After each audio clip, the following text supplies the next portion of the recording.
신뢰가 한번 깨지면 가족이나 친구, 그리고 그 어떤 관계든 오래 갈 수가 없는 것 같습니다. 특히 결혼을 앞둔 예비 부부라면 더욱더 그러하겠죠. 제가 그랬습니다. 신뢰가 없기에 결혼을 할 수 없었고, 그래서 파혼을 하게 되었습니다. 그런데 그 이유가 정말 기가 막힙니다. 아마 들어보시면 제가 파혼을 왜 했는지 이해가 되실 것 같습니다. 그럼 지금부터 제 기막힌 사연을 시작해 보겠습니다. 잘 들어주세요. 안녕하세요. 저는 30대 후반으로 지금은 엄마와 함께 살고 있습니다. 한때 사랑하던 사람과 결혼까지 생각해서 행복하게 잘 살아야지 다짐했는데 저를 속인 남자친구가 예비 시댁 때문에 몇 년 전 파혼을 했습니다. 그때 그 충격은 이루 말할 수 없이 컸는데 그래도 잘 이겨내고 살고 있네요. 제가 처음 남자친구를 만난 건 버스였습니다. 사람들이 많은 출근 시간에 꽉 찬 버스를 타고 이제 막 내리려는데 너무 급하게 내리다 보니 가방을 두고 내렸지 뭐예요? 저는 급한 대로 버스 회사에 전화를 했고 누군가 제 가방을 가져가면 찾기 어렵다는 답을 받았습니다. 한숨만 쉬며 일단 회사로 출근했는데 일하던 중 로비에서 연락이 와 내려가 보니 글쎄 제 가방을 어떤 남자가 들고 서 있었습니다. 무슨 일인가 했더니 안녕하세요. 혹시 이 가방 주인 되세요? 네, 맞아요. 그런데 어떻게 이 가방을 제가 내리려고 뒷문 쪽에 서 있었는데 가방을 두고 내리시는 걸 봤어요. 창밖으로 보니 한참을 버스를 쳐다보시는 게 보이길래 제가 가방을 챙겨서 내렸죠. 어떻게든 찾아드리고는 싶은데 아무것도 아는 게 없으니 가방 안을 들여다봤습니다. 안에 사원카드가 있었고 다행히 저희 회사 옆 빌딩이더라고요. 그래서 직접 드리면 되겠다 싶어서 이렇게 가지고 왔습니다. 정말 감사드려요. 중요한 게 많이 들어있어서 버스 회사에서 연락 오기만을 기다리고 있었는데. 주인 찾았으니 저는 이만 가보겠습니다. 저 중요한 물건도 찾아주셨는데 제가 밥이라도 사는 게 맞는 것 같아요. 혹시 명함 있으시면 주시겠어요? 아, 네. 여기요. 네. 이건 제 명함이에요. 괜찮으신 날짜나 시간대에 연락 주시면 제가 꼭 밥 사겠습니다. 이게 저희의 첫 만남이었습니다. 가방 때문에 인연이 시작된 거죠. 이후로 저희는 출근길 버스에서 자주 마주쳤습니다. 항상 제가 먼저 내리고 두 정거장 뒤에 남자친구가 내려서 같은 버스를 타는 일이 많았어요. 그러다 보니 자연스레 친해지게 되었고 이후 저희는 점심때 따로 만나 같이 식사를 하거나 퇴근 후 만나서 술도 한잔하곤 했습니다. 그렇게 연인 사이로 발전하게 되었죠. 자기, 오늘 저녁에 시간 어때? 엄마가 경호 씨 너무 궁금해해서 집에 데리고 오라고 그러시거든? 당연히 되지. 그럼 퇴근하고 같이 가는 거야? 오늘은 내가 차 가지고 왔으니까 퇴근하고 자기 회사 앞으로 갈게. 그래, 그럼 이따 7시 반 정도에 내려갈게. 저희 아빠는 제가 어릴 때 돌아가셔서 엄마와 단둘이 살고 있습니다. 어릴 때부터 집이 좀 여유가 있었던 터라 하고 싶은 거 마음껏 하며 살았는데 아빠가 떠나시고 나서는 엄마가 유독 아빠의 빈자리를 느끼지 않게 하려고 더 신경 쓰며 저를 키우셨다고 하셨습니다. 그러다 보니 엄마와 저는 아주 친한 친구처럼 지내게 되었죠. 이번에도 만나는 사람이 있다고 했더니 집으로 꼭 데려오라고 하셔서 퇴근길에 같이 집에 가기로 한 겁니다. 안녕하세요, 어머님. 저 배경호라고 합니다. 어서 와요. 인상이 너무 좋아요. 우리 수영이랑 나이가 같다고 하던데 맞아요? 네, 동갑이에요. 말씀 편하게 하세요. 수영이랑은 잘 만나고 있고 결혼도 생각하고 있습니다. 자기 왜 이렇게 긴장했어? 편하게 있어도 돼. 맞아요. 편하게 있어요. 그런데 듣기로는 형이 사고를 당했다고 우리 수영이가 그러던데. 네, 맞아요. 몇 년 전에 교통사고로 형이 세상을 떠났는데 그래서 제가 집안에 장남 노릇하고 있어요. 그런데 아무리 해도 형 빈자리는 못 채우겠더라고요. 그런 일이 있었구나. 부모님께서 상심이 크셨겠어요. 우리 남편도 수영이가 어릴 때 떠나서 내가 참 애쓰면 살았는데 부족했을 거예요. 난 아닌데? 하나도 부족하지 않았어. 엄마가 고생이 많았지 뭐. 제가 수영이랑 결혼하면 정말 잘하겠습니다. 나는 괜찮으니까 우리 수영이랑 잘 살기만 하면 돼요. 난 정말 그거면 돼요. 저희 엄마는 첫 만남부터 남자친구를 상당히 마음에 들어 하셨습니다. 말도 시원시원하게 하고 인상도 정말 좋은 편이었거든요. 거기다 저를 아끼는 모습이 마음에 드셨다고 하더라고요. 이번처럼 느낌이 확 온 적도 없다고 하시면서 결혼 준비 잘 해주시겠다는 말씀도 하셨어요. 그렇게 저희 집은 인사를 마쳤는데 남자친구는 통 말이 없었습니다. 보통은 자기 집에도 인사를 하러 가자고 하는 게 맞지 않나요? 그런데 아무 말도 없어서 기다리다가 제가 먼저 말을 꺼냈습니다. 넌 자기네 집에 언제 인사하러 갈까? 어? 그게 내가 기회 봐서 날짜 잡아볼게. 왜? 집에 무슨 일 있어? 아니, 그건 아닌데 엄마가 요즘 몸이 좀 안 좋으시고 병원 다니셔서. 어디가 안 좋으신 거야? 아니, 심각한 건 아니고 관절이 좀 안 좋으셔. 나이 들면 다 그렇지 뭐. 그래서 좀 좋아지시면 그때 인사하는 게 낫겠다 싶네. 그렇구나. 그럼 괜찮아지시면 알려줘.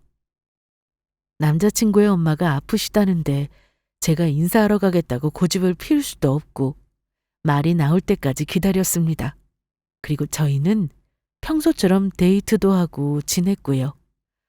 가끔씩 엄마도 함께 외식하거나 영화도 보고 아주 잘 지냈습니다. 그렇게 몇 달 뒤 드디어 남자친구네 집에도 인사를 드리러 가게 되었습니다. 여전히 어머님은 몸이 좋지 않으시다 하셨고 특히 무릎이 좋지 않다고 하여 음식이나 차를 내오는 일은 직접 해야겠다 생각하고 갔습니다.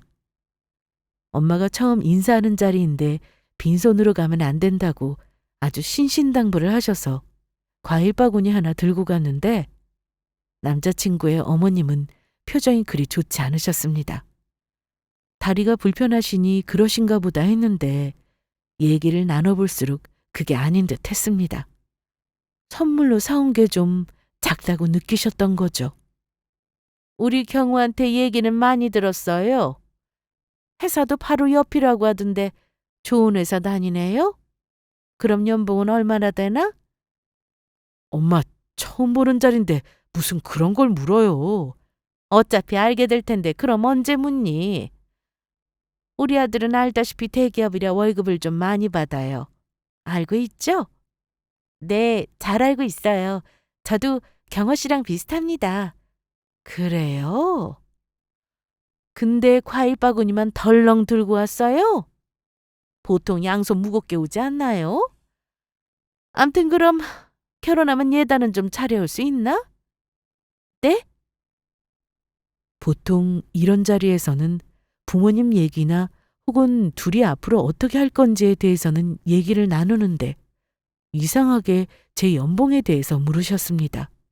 또 집안은 잘 사는지 여부도 확인하고 싶어 하셨고요.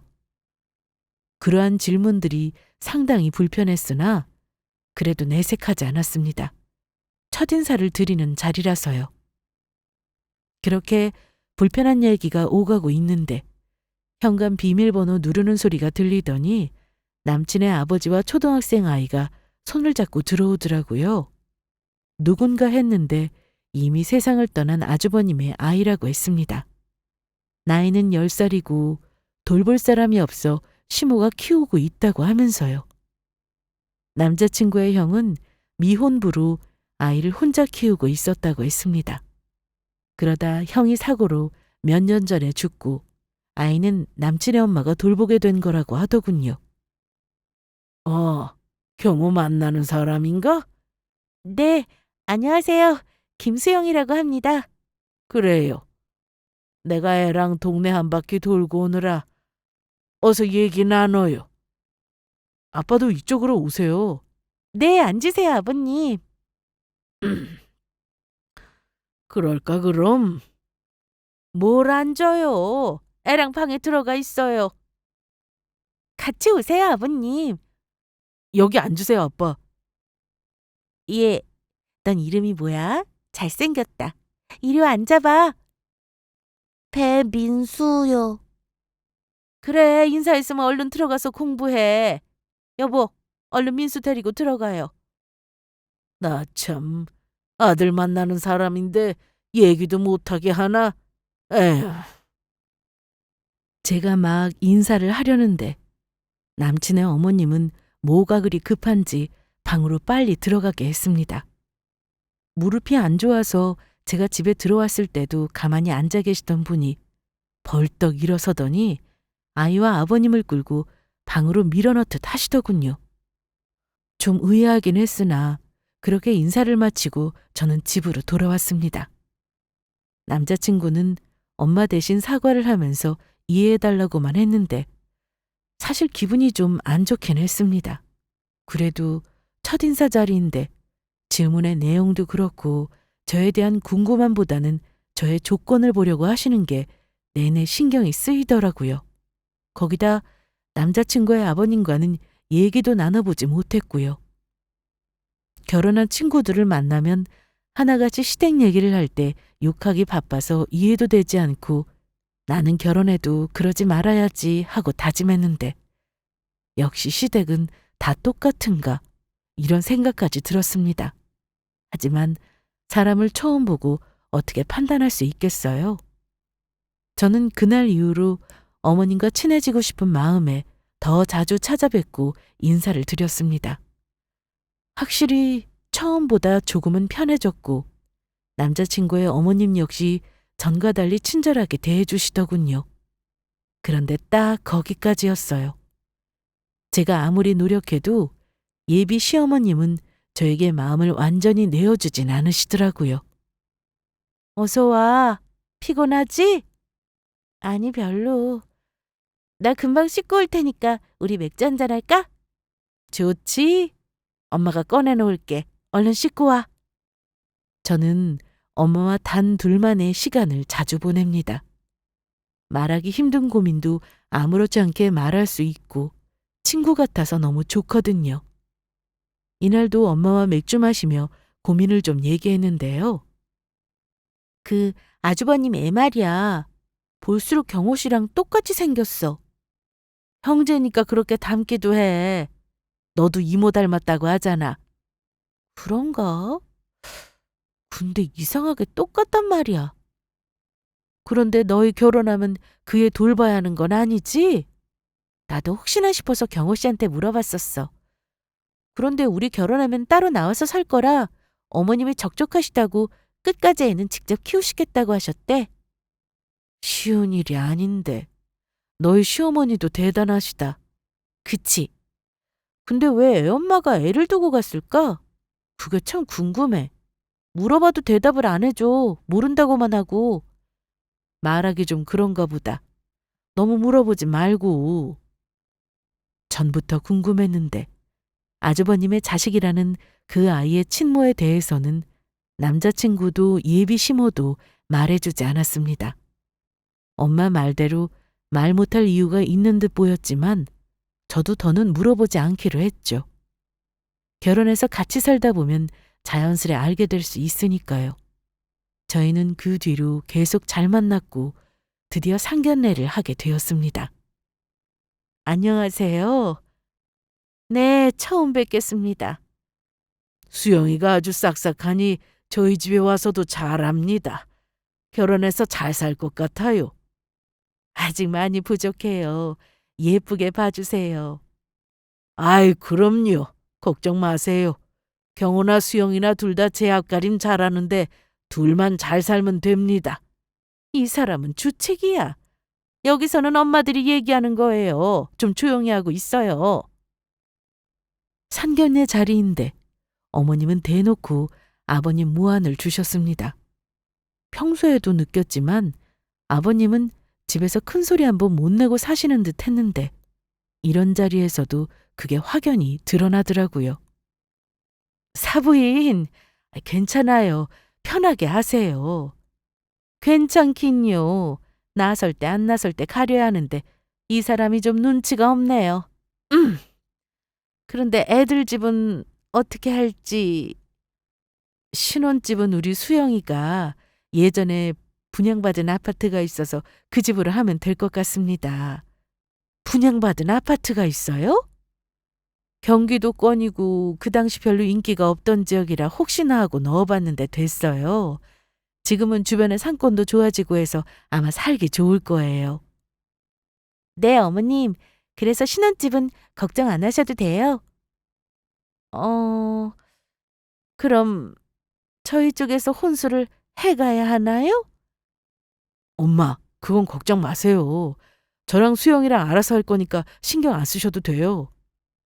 제가 지금의 남자친구를 만나기 전에 경기도권의 아파트가 당첨되어 가지고 있었는데 계속 전세를 주다가 마침 저희 결혼식이와 전세 만기가 딱 들어맞아서 리모델링 좀 하고 들어가 살면 되겠다 싶었습니다.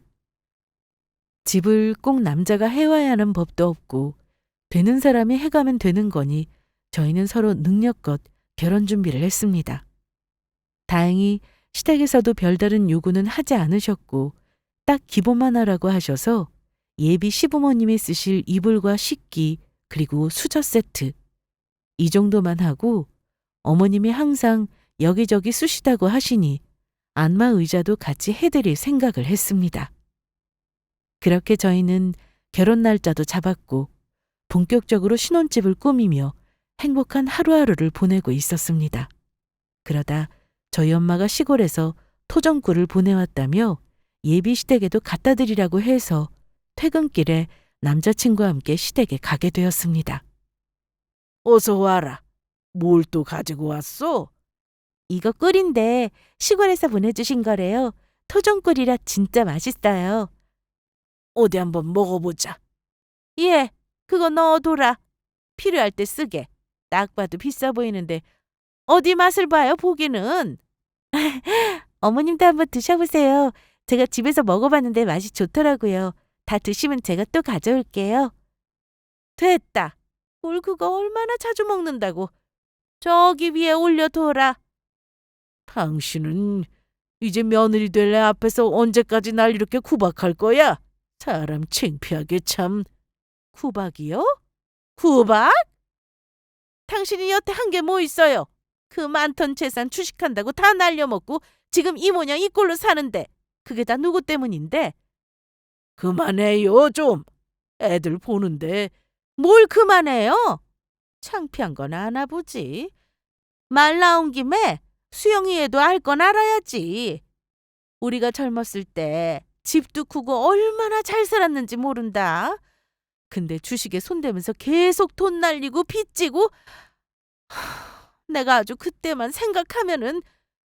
진짜 옛날 얘기 그만하세요. 다 지난 일이잖아요. 아이 참. 자기는 내 방에 잠깐 들어가 있어. 저는 그렇게 남자친구의 손에 이끌려 방에 들어왔습니다. 밖에서 한참 다투시는 소리가 들려 그냥 집에 갈까 하다가 책꽂이에서 책들을 꺼내봤습니다. 그러다 두꺼운 앨범이 하나 눈에 들어왔는데 열어보니 남자친구의 어릴 적 사진이었습니다. 너무 귀여워서 한참 보고 있는데 이게 좀 이상하더라고요. 가만 보니 남자친구 어릴 때 사진이 아닌 그 아이였습니다. 돌아가신 아주버님의 아들이요. 너무 닮아서 당연히 남친의 어린 시절이라 생각했는데 뒤로 갈수록 더 가관이었습니다. 남자친구와 그 아이가 함께 안고 있는 사진도 있었고 놀이동산에서 단둘이 찍은 사진도 보였죠. 물론 가족이니까 놀러 갈 수도 있는데 한 여자랑 남자친구 그리고 그 아이가 아주 어릴 때 다 같이 찍은 사진도 있었습니다. 그 순간 저는 심장이 쿵 하고 내려앉는 기분이 들었습니다. 설마 남친의 아이인가 싶은 생각이 들었어요. 그렇게 멍하니 앨범을 보고 있는데 그때 방으로 들어온 남자친구가 놀래더니 야, 너는 무슨 애가 말도 안 하고 막 꺼내보고 그래. 대체 어디까지 본 거야? 자기야, 이 사진 뭐야? 나 좀 이상한데. 무슨 사진? 이상하긴 뭐가. 이건 그냥 조카랑 놀러가서 찍은 거야. 넌 이런 사진 없어? 아니, 이 여자 사진 말이야. 이게 언제적인데. 전에 만나던 여자야. 자기 만나기 훨씬 전이라고. 근데 왜 조카랑 셋이 찍은 거야? 아주버님은? 그게 맞다. 이때 형 죽고 없었거든. 그래서 내가 조카 데리고 여자친구랑 놀러 간 거지. 남자친구는 딱 봐도 당황한 게 눈에 보였습니다. 정말 말 그대로 전 여친 사진을 정리 못해서 미안한 마음에 그럴 수도 있었겠지만 느낌이 이상했습니다. 보통은 애가 어리면 엄마랑 같이 찍은 사진도 있어야 하는데 말이죠. 그런 사진은 단 한 장도 없었거든요. 그렇게 집에 돌아온 저는 내내 신경이 쓰였습니다. 설마 하는 생각이 들었으나 사진만 가지고 사람을 의심할 수도 없고 시모나 시부에게 물어보는 것도 좀 이상하더라고요. 그래서 엄마에게 얘기를 했습니다. 네 말 들어보니 좀 이상하긴 하다. 저번에 경호가 인사 왔을 때 형은 몇 년 전에 죽었다고 하지 않았어? 그러네 정말? 그날 내가 본 사진은 그 애가 3살 정도로 보였는데 그땐 아주버님도 계셨다는 거잖아. 왜 경호 씨가 여자친구하고 셋이 사진을 찍은 거지? 그런데 뭐 조카니까 데리고 나가서 놀고 올 수도 있는 거고. 그러니까 내가 더 물어보지를 못하겠어. 그렇게 말해버리면 내가 더 할 말이 없으니까. 정말 답답하네. 남자친구는 그 앨범 사건 이후로 저에게 더 자주 연락하고 그 사진도 없앴다며 더는 신경 쓰지 말라고 했습니다. 정리 못해서 미안하다고 사과도 했죠. 마음은 찜찜했으나 저도 더는 뭐라고 할 수가 없었습니다. 그러다 주문한 안마의자가 곧 시댁에 도착한다는 연락이 와서 저와 남자친구는 퇴근 후 같이 시댁으로 갔습니다. 어머님의 반응도 궁금했고 신경 써서 고른 거라 잘 도착하는지 눈으로 보고 싶더라고요. 거기다 미리 준비해 놓은 예단도 드릴 겸 겸사겸사 가게 되었어요. 도착해 보니 이미 안마의자가 와서 시모가 누워 계셨습니다. 딱 봐도 마음에 들어 하시니 만족스러웠습니다. 이거 비싼 거 아니냐? 너무 좋다. 아주 시원해. 당신 없을 때 나도 좀 누워봐야겠네. 아주 좋아 보인다. 색이 돈 많이 썼겠어. 요즘 다 이 정도는 시댁에 선물하던데요. 돈 많이 쓰긴 뭘. 새로 나온 신형이라고 기능도 많고 좋아 보여서 결정한 건데 마음에 드세요? 그래 좋다. 잘 쓰마. 안마의자는 안방으로 옮겼고 저는 준비한 예단을 두고는 남자친구와 일찍 나왔습니다. 퇴근하고 간 거라 시간도 늦고 해서 집에 빨리 가려는데 이날 정말 중요한 사실을 제가 알게 되었습니다. 나와서 주차장으로 가던 도중 화장실이 급해 어쩔 수 없이 혼자 시댁에 다시 들어갔는데 거실에 아무도 없길래 거실 화장실로 바로 들어갔습니다. 그런데 밖에서 시모와 시부의 목소리가 들리더라고요. 당신 이번에는 예단 요구도 안 하고 사람이 변한 건가? 전에는 그렇게 막무가내로 이거 해와라 저거 해와라 하더니. 변하긴요. 수영이가 집 해온다고 하니까 내가 많이 참은 거지. 원래는 예단비도 따로 받아야 한다고요. 뭘 알고 말해요. 잘 알지도 못하면서. 당신 그렇게 해서 전에 경호랑 만나던 그 여자도 떼놓고는 정신 못 차린 거야? 그게 왜 나 때문이에요? 둘이 사고쳐서 애 만들어 와놓고 아무것도 안 해오니 예단 요구한 건데 나 같은 시어머니가 또 어디 있다고. 그때 애들이 돈이 어딨나? 이 사람 참. 대학생이면 돈 없는 게 당연하지. 그때 그냥 받아주고 하면 민수도 외롭지 않게 크는 건데 애 볼수록 불쌍해 죽겠다고. 아무리 그래도 결혼이 장난이에요? 서로 기본은 해야 그게 결혼이지. 그리고 무슨 여자가 피임도 안 해서 그 어린 나이에 덜컥 애가 생기냐고요. 부모가 없어서 그런가 애가 좀 한참 부족해 보였다고요. 조용히 해. 민수 듣겠어. 민수 지금 친구네 집에 가서 없어요. 그래? 암튼 수영이는 끝까지 몰라야 하는데 당신 입방정 좀 떨지 마. 내가 뭘요? 당신이나 가만히 있어요. 언제 나가야 하나 눈치만 보고 그때 제가 일부러 소리를 내며 화장실에서 나왔습니다. 아니, 너 집에 안 갔냐? 아, 저 화장실이 급해서 다시 올라왔어요. 언제부터 거기 있었냐? 얼마 안 됐는데 너무 급해가지고. 저 그럼 정말 가볼게요. 두 분 쉬세요. 저는 그렇게 급하게 나왔고 주차장에서 기다리던 남자친구 얼굴을 제대로 볼 수가 없었습니다. 아무 생각도 들지 않았거든요. 집에 와서도 엄마에게 아무 말을 할 수 없었습니다. 무슨 상황인지 먼저 정리가 필요했습니다. 시모 말에 의하면 남자친구는 대학교 때 아이가 생겼고 결혼을 못하게 되자 그 아이를 키우게 됐다는 건데 총각 행사를 하며 여태 살았다는 게 어이가 없었습니다. 차라리 처음부터 솔직하게 말했더라면 아예 시작을 안 했을 수도 있고 아이를 받아들이고 결혼을 결심했을 수도 있었을 겁니다. 다른 것도 아니고 결혼인데 이번 일은 제대로 알아보고 해야지. 아니면 평생 후회하면서 살 것 같았습니다. 그래서 남자친구를 먼저 만나 얘기를 나눠보기로 했습니다. 그게 무슨 말이야? 결혼을 미루자니? 아무래도 당장 결혼식이 코앞인데 이건 좀 아닌 것 같아. 그러니까 그 이유가 뭐냐고. 나한테 할 말 없어?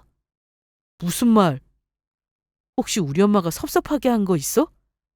그런 거 말고 자기가 나한테 정말 할 말 없냐고. 남자친구는 한참을 뜸을 들이더니 할 말이 없다고 했습니다. 그러더니 전 여친 얘기를 하는데 제가 듣고 싶은 말은 그게 아니었습니다. 나랑 알기 전에 사귀었다던 그 전 여친, 나 관심 없어. 말 그대로 나랑 사귀기 전인데 그게 무슨 상관이야? 나도 자기 만나기 전에 남자친구 있었고 내가 궁금한 건 그 애. 혹시 자기 애야? 무슨 말이야? 내 애라니. 분명히 말했잖아. 우리 형 자식이라니까. 내가 안쓰러워서 자주 데리고 놀러 다니고 한 거야. 그래? 정말이야? 그럼 내가 친자검사 요구하면 할 수 있어? 뭐라고? 넌 왜 내 말을 못 믿어? 우리 고작 이런 사이야? 그래? 얼마 전에 시댁 갔다가 화장실 간다고 나 혼자 시댁에 올라갔다 온 거 알지? 그게 왜? 그때 두 분이 말씀하시는 거 들었어. 경호 씨가 대학교 때 사고 쳐서 애가 생긴 거라고. 그 애가 바로 민수고. 네가 잘못 들은 거겠지. 혹시 우리 형 이름하고 헷갈린 거 아니야? 내가 바보야? 아주버님 이름 배경식! 당신 이름하고 헷갈릴 수가 있어? 내가 똑똑히 들었어. 경호라고 하시는 거. 그 당시에 당신이 만나던 전 여친이 제대로 예단도 못 해온다고 해서 결혼 안 시킨 거라던데. 사실이야? 남자친구는 끝까지 아니라고 부인했습니다. 제가 잘못 들은 거라고 하면서요.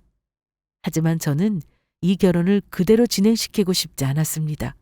그리고 한편으로는 그 애가 남자친구의 아이가 아니라고 듣고 싶기도 했습니다.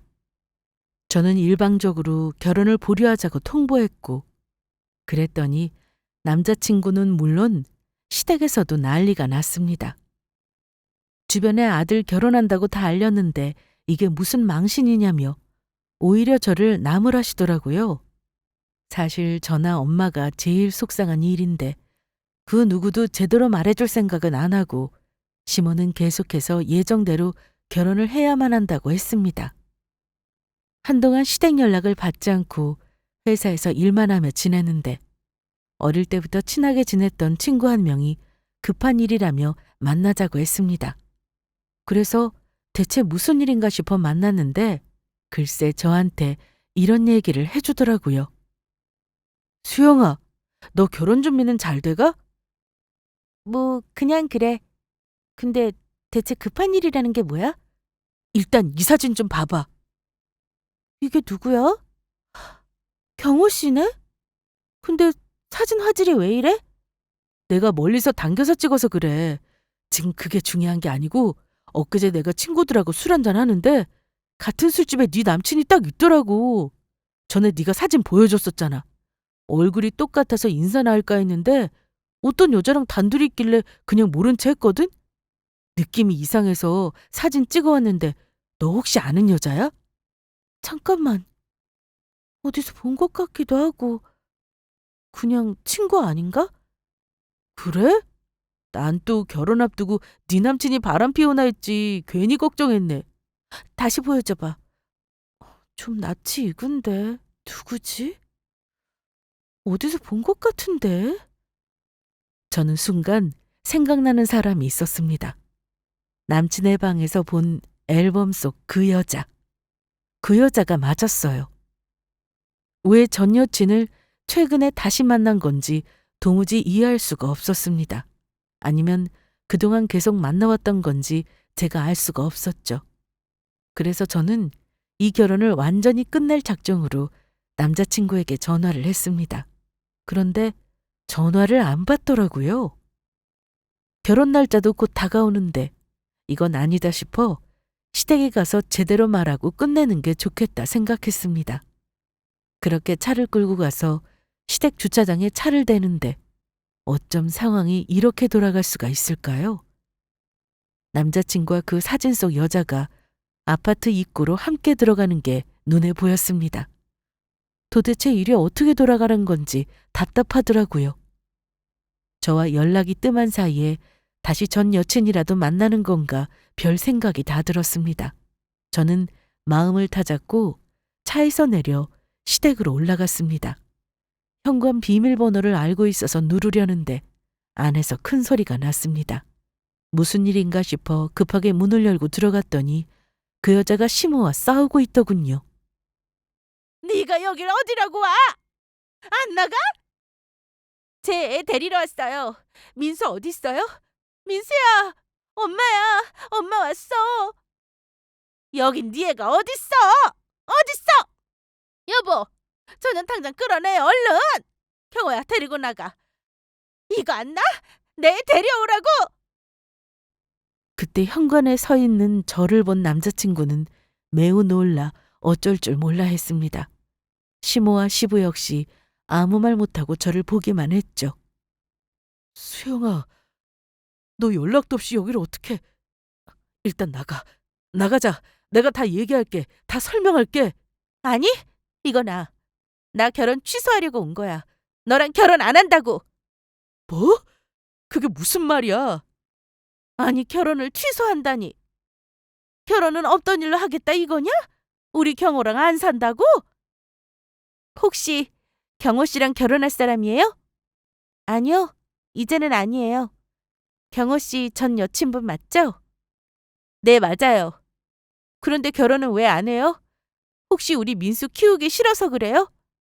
뭐라고요? 우리 민수? 야, 배경호, 너 입이 있으면 말 좀 해봐. 네가 잘 키우겠다고 데려갔으면서 어떻게 애가 아빠가 누군지도 모르고 있어? 어? 거기다 결혼할 거면 애도 책임져야지. 애 있는 거 속이고 결혼하려고 한 거였니? 그러니까 민수가 경호 씨 자식이 맞는 거죠? 그럼 그쪽이 애 친엄마고요? 네, 맞아요. 애가 보고 싶어서 연락하면 잘 있다고만 하고 보여주지도 않고 그냥 몰래 찾아와서 운 좋으면 멀리서나마 애 보고 가고 아니면 그냥 돌아가곤 했어요. 그렇게 10년을 살았어요. 이제 형편이 좀 나아져서 애 데려가서 하루만이라도 시간 보내고 싶다고 경호 씨한테 연락했더니 안 보여주더라고요. 그래서 직접 찾아온 거예요.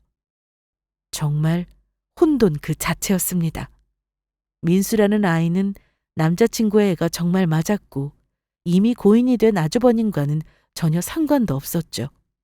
대학교 때 서로 좋다고 만나서 애가 생겼는데 시모의 반대가 심해 헤어졌고 애는 자기 아들 핏줄이니 데려온 모양인데 아들 인생 망치고 싶지 않아 총각으로 살게 한 거였습니다. 더 황당한 건 자기 핏줄이면서 남자친구도 시모의 말대로 살아온 거죠. 아이만 불쌍하게 된 겁니다. 거기다 이 전 여친이라는 사람은 아이를 데려가겠다고 난리를 피웠는데 시모는 애는 못 준다고 소리를 질러대고 앞집이랑 아래층 위층에서 사람들이 하나둘씩 모일 정도로 정말 시끄러웠습니다. 저는 그 상황에서 핑계만 늘어놓는 남자친구에게 뺨을 날렸습니다. 그랬더니 남친 엄마가 남의 귀한 자식 얼굴에 손을 댔다며 쌍욕을 하더라고요. 저는 그 상황이 어이없어 그저 웃음만 나왔죠. 그런 저를 보고는 못된 년이라며 저를 때리려고 하는데 그 상황에 시부가 막아서 저는 끝까지 파혼하겠다고 말하고는 더는 그 안에 있기 싫어 나와버렸습니다. 집으로 오는 내내 너무 어이없고 황당해서 말이 안 나오더라고요. 시모나 시부의 행동도 웃기고 남자친구는 더 웃겼죠. 자기 자식을 어쩜 그렇게 남보듯 할 수 있는 건지 언제까지 조카로 되어만 살 수 있을 거라고 생각한 걸까요? 저라면 엄마가 반대해도 끝까지 키웠을 겁니다. 절대로 남의 자식으로 크게 하진 않았을 거예요. 물론 그 상황이 되어보지 않아서 말로 함부로 하면 안 되겠지만 부모 자식과는 천륜인데 얼마나 모진 사람이기에 그게 가능한 건지 한마디로 사이코 같았어요. 저는 집에 와서 바로 엄마에게 이 모든 사실을 얘기했습니다. 엄마도 너무 놀라서 처음에는 아무 말씀 못 하셨지만 바로 냉정을 되찾고는 위자료 청구는 물론 예단도 다 돌려받아야 한다고 하셨습니다. 저도 그동안 속은 걸 생각하면 참을 수가 없어서 엄마의 말대로 하기로 했습니다. 남자친구는 제 예상대로 전화부터 문자까지 정말 전화기에 불이 날 정도로 연락을 해댔습니다. 속인 건 미안하지만 아이는 신경 쓰지 않고 살 수 있게 해주겠다며 계속 그대로 결혼을 하자고 하더군요. 누가 그런 결혼을 할 수 있을까요? 저는 단호하게 파혼을 요구했고 보내준 예단을 다시 돌려달라고 했습니다. 그랬더니 그건 엄마와 얘기를 해봐야 한다며 갑자기 태도가 바뀌더라고요. 좀 황당했습니다. 그래서 어떻게 하면 좋을지 회사에 출근해서도 고민만 하고 있었는데 회사로 손님이 찾아왔다는 연락을 받고 로비로 내려갔습니다. 그런데 저를 찾아온 건 다름 아닌 남자친구의 전 여친이었습니다. 아니, 제가 여기 다니는 건 어떻게 알고... 그날 집에서 경호 씨 엄마가 그쪽 얘기를 많이 했어요. 저랑은 비교도 안 된다는 둥 이 회사 이름까지 대면서 돈도 잘 버는 며느리가 들어올 거라고 당장 나가라고 소리를 질렀거든요. 기억했다가 이렇게 찾아왔네요. 그런데 저랑 무슨 볼 일이 있으신 거죠? 저 그 사람하고 결혼 안 할 거예요. 불쾌하셨다면 죄송해요. 그리고 결혼 안 하신다니 다행이네요. 절대로 그 집안이랑 엮이지 말라고 말해주려고 온 거거든요. 만약 두 사람이 결혼해서 제 애라도 데리고 산다고 하면 안 되니까 그것도 막으려고요. 그런 얘기를 왜 그쪽한테 들어야 해요? 저 말고 경호 씨한테 가서 말해요. 인간 같지도 않은 집안이잖아요. 제가 말한다고 듣겠어요? 처음 경호 씨 만난 건 대학교 2학년이었어요. 그때 CC였고 아이가 생겨서 결혼할 마음까지 먹었죠. 그런데 제가 그 집안에 인사드리러 갔더니 제 조건을 보고는 반대하셨어요. 저희가 끝까지 헤어지지 않으니까 애만 낳아서 데려오라고 하더라고요. 그 당시 제가 부모님도 안 계시고 혼자 살고 있어서 혼자 애 키울 형편도 안 됐고 경호 씨는 애만 낳으면 엄마가 받아줄 거니 걱정 말라고 했고요. 참나, 기가 막히네요. 그래서요? 그래서 경호 씨만 믿고 애를 낳았어요. 그런데 그 집에서 애를 데려오라고 해서 데려갔는데 양육비 안 받고 잘 키워줄 테니 애 앞에 나타나지 말라고 하더라고요. 이미 애는 경호 씨 엄마가 데려갔고 달라고 해도 안 주는데 어떤 엄마가 애를 두고 오겠어요. 몇 번이나 데려오려고 했는데 그때 제가 무슨 힘이 있냐고요. 돈도 없고 부모님도 없지 고아나 마찬가지로 커서 아는 사람 한 명 없어. 그렇게 경호 씨한테 애를 맡기게 된 거예요. 말이야 맡긴 거라지만 한마디로 뺏긴 거죠. 그럼 그동안 경호 씨랑 쭉 연락하고 지낸 거예요? 아니에요. 경호 씨가 엄마 몰래 아이를 데리고 나와서 저랑 만난 적은 있었는데 그것도 몇 번뿐이었고 이후 제 연락을 안 받아줬어요. 그래서 애가 보고 싶을 때마다 문자로 사진만 보내달라고 하는 정도였어요. 자꾸 연락하면 오히려 애를 더 안 보여줄 것 같아서 몰래 찾아와 멀리서 보는 정도뿐이었고요. 혹시나 이사라도 가면 제가 멀리서 보는 것도 못하게 되니 그쪽에서 하라는 대로 할 수밖에 없었어요. 그쪽도 참 답답하시네요. 아무리 그래도 애엄마면서 어떻게든 혼자 키웠어야죠. 경호 씨가 저는 이런 말을 하더라고요. 자기가 애 잘 키우고 있고 기회 되면 엄마라고 소개해주고 만나게도 해줄 테니 기다려달라고요. 그래서 그 말만 믿고 정말 악착같이 공부하고 일하면서 이제 좀 형편이 폈는데 알고 보니 애 아빠가 누군지도 모르고 크고 있고 기가 막혀 데려간다고 했더니 안 준다는 거예요. 들으면 들을수록 기가 찼습니다. 애를 데려가려면 그동안 애한테 들어간 돈을 내놓으라고 했다는데 와, 결혼 전에 이 사실을 알게 된 게 얼마나 다행이던지. 이 전 여친은 저까지 그 집안으로 인생 망칠까 미리 말해주러 온 거였습니다. 그러면서 혹시나 제가 결혼을 강행하면 자기 자식을 끝까지 못 보게 될 것 같아 저를 찾아온 거죠. 저는 더 확실하게 알았으니 남자친구와 그 집안에 다시 한번 파혼 통보는 물론 예물과 예단을 돌려달라고 했고 위자료 청구까지 한다고 얘기했습니다. 그런데 자기들은 돌려줄 의무가 없다고 하더군요. 사실 그거 돌려받지 않아도 사는데 아무 지장 없습니다. 하지만 너무 화가 나서 미치겠더라고요. 저는 물론이고 어떻게 애엄마라는 사람한테도 그런 짓을 할 수가 있는 건지. 그래서 남친 엄마에게 직접 전화를 했습니다. 내가 전화할 땐 그렇게 안 받더니 왜 연락했니? 경호 씨가 예물 안 돌려주고 있어요. 그리고 제가 드린 예단도 다 보내주세요. 안마의자까지요. 네가 알아서 보내놓고는 왜 다시 달라고 하는 거냐? 이런 법은 없다. 그리고 파혼은 네 입에서 나온 거지 우리가 하자고 한 게 아니다. 그래놓고 준 걸 다시 빼서? 어른 가지고 노는 거야 뭐야. 결혼 깬 사람이 무슨 말이 그렇게 많아. 우리가 소송 걸어도 모자라. 누가 먼저 파혼을 하자고 했든 원인 제공을 한 사람이 있다면 돌려주는 게 맞아요. 시끄럽다. 네가 결혼 파토내서 우리도 지금 망신당하고 있다고? 위자료를 요구하려면 우리가 해야지. 왜 네가 돈을 달라고 하니? 응? 우리 아들이 보는 눈이 없어 참. 어쩜 하나같이 골라오는 여자라고 다 처모냥들인지. 그렇게 막말을 내뱉은 남친 엄마는 자기 할 말만 하고 전화를 끊어버렸습니다. 제가 다시 걸어도 안 받더라고요. 답답한 마음에 변호사로 일하는 친구에게 연락해서 방법이 없는지 물어봤는데 다행히도 제 말이 맞다고 하더군요. 파혼의 귀책 사유가 인정되면 정신적 손해배상 및 위자료는 물론 결혼 준비를 하면서 쓴 비용 일체를 모두 청구할 수 있다고 했습니다. 그래서 이 내용을 정리해서 남친에게 보냈는데 그러면 자기도 어쩔 수 없이 위자료 청구를 하겠다고 나왔습니다. 거기다 자기가 해준 반지와 목걸이도 돌려달라고 하더군요. 더럽고 치사해서 보내주려고 했으나 책임이 있는 쪽에서는 반환 요구를 할 수 없다고 하여 어디 하고 싶은 대로 해보라고 큰 소리 쳤습니다. 그리고 저는 본격적으로 소송 준비에 들어갔고 파혼 소송 제기를 위해서는 명백한 귀책 사유가 필요했는데 이건 그 전 여친이라는 사람이 도와주기로 했습니다.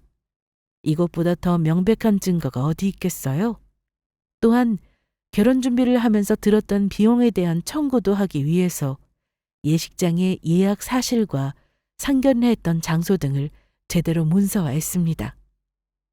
남자친구 집안에서는 제가 그 전 여친과 연락을 하고 있다는 사실은 알지 못했기에 그 모든 사실을 입증하는데 어려움이 있을 거라 생각했을 겁니다. 하지만 저는 보다 확실하게 한 방에 끝내고 싶었기에 제대로 준비했습니다. 그렇게 저는 변호사 친구의 도움을 받아가며 소송 준비에 힘썼고 빼도 박도 못할 증거를 제시하여 제가 원하는 조건으로 승소할 수 있었습니다. 그래서 정신적 피해 보상으로 인한 위자료는 물론 예식장 예약금과 취소 위약금, 여기에 제가 보냈던 예단과 예물까지 전부 돌려주라는 내용으로 판결을 났습니다. 이런 결과가 나오기까지 시간이 좀 걸리긴 했는데 그냥 결혼 취소로만 끝냈다면 저는 내내 후회하고 살았을 겁니다. 이후 친구들과 회사 사람들에게 결혼이 취소되었다고 말했는데 결혼 잘못했다가 이혼하는 것보다 훨씬 낫다며 오히려 잘했다는 얘기를 해주더군요. 무엇보다 제 옆에서 이 모든 걸 지켜본 엄마에게 제일 미안했고 또 고마웠습니다. 엄마, 그동안 마음고생 많았지? 미안해. 이게 왜 미안할 일이야. 너무 잘했다. 아빠가 도우신 게 아닌가 싶기도 하고. 애가 있는 줄도 모르고 속아서 결혼까지 했어 봐. 생각하기도 싫다. 맞아. 처음에는 그런 사람을 만난 내가 너무 싫고 자책만 했는데 지금 생각하면 잘된 일이야. 결혼 전에 알게 됐으니까. 그래, 그렇게 좋게 생각하자. 작정하고 속이는 사람을 무슨 수로 당하겠어? 저는 그렇게 그 집안과 다시는 엮이지 않도록 연락도 모두 차단했습니다. 앞으로는 절대 볼 일 없을 거라 생각하며 지냈죠. 그런데 얼마 뒤 출근길에 결혼할 뻔했던 그 자식을 또 마주쳤습니다. 저는 못 본 척 지나가려 했는데 저를 쫓아오며 이상한 얘기를 하더라고요. 수영아, 얘기 좀 하자, 어? 자꾸 따라하면 경찰에 신고할 거야. 빨리 안 꺼져? 야, 너 이럴 거야? 우리 그래도 서로 좋아했잖아. 이렇게 쉽게 끝나는 게 말이 돼? 내가 너무 쉽게 끝내준 것 같은데 더 힘들게 해줄까? 그게 네가 바라는 거니? 이게 다 그 애 때문이잖아. 그렇지? 내가 애 엄마한테 애 보낼게. 그럼 돼? 그럼 되는 거야? 너 제정신이야? 애가 무슨 물건이니? 줬다 뺐다 하게? 우리 이제 다 끝났잖아. 제발 그만하자. 난 아니야. 이대로 끝낼 수 없어. 네가 바라는 게 뭔지 말해줘. 어? 우리 결혼하기로 했는데 이렇게 끝내는 게 말이 돼? 나한테 소송 걸었던 거 그거 괜찮아. 나 기분 나쁜 거 없어. 내가 없었던 일로 생각할게. 그러니 네가 마음만 돌리면 돼. 너한테 위자료 좋아해서 지금 엄마가 난리야. 그냥 다시 결혼하라고 그런단 말이야. 얘 지금 뭐라는 거야? 너 미쳤어? 그게 지금 할 소리니? 그 애가 불쌍하다. 너 같은 게 무슨 아빠냐? 같이 살면서 아빠라고 불러보지도 못하고 앞으로 마주쳐도 아는 척하지 마. 진짜 경찰에 신고해서 접근금지 신청이라도 할 거니까. 그렇게 회사로 들어가려는데 제 팔을 잡고 놔주질 않아서 저는 가방으로 전 남친의 머리를 때려버렸습니다. 그리고 소리를 질렀더니 회사 경비 아저씨가 나오셔서 도와주셨네요. 솔직히 발로 뻥 차버리고 싶었으나 인생이 불쌍해서 참았습니다.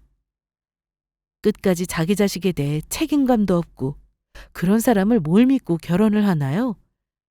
막말로 저랑 결혼해서 애를 낳았는데 상황에 따라 애를 버릴 수도 있는 거잖아요. 끔찍하네요. 참, 그 전 여친이라는 사람은 어떻게든 아이를 다시 데려오고 싶어 했는데 그게 너무 신경에 쓰여서 변호사인 제 친구를 소개시켜 주었습니다. 어찌 보면 저와 상관없는 사람이고 신경 쓰지 않아도 되는데 같은 여자로서 돕고 싶은 마음이 들더라고요. 듣기로는 전 남친의 엄마는 아이를 절대 못 준다고 하고 있고 애아빠라는 사람은 데려가도 상관없다고 했는데 그래서 결국 재판 준비를 한다고까지 얘기를 전해 들었습니다. 전 남친은 진짜 끝까지 쓰레기더라고요. 저는 그 일이 있고 난 뒤 한동안 아무도 만나지 못했습니다. 신뢰라는 게 한번 깨지니 다시 누군가를 믿는 게 쉽지 않더라고요. 그래도 이제는 일상으로 돌아와 잘 지내고 있고 연애보다는 일을 하며 제 인생을 즐기고 살고 있습니다. 흔히 액땜이라고 하죠.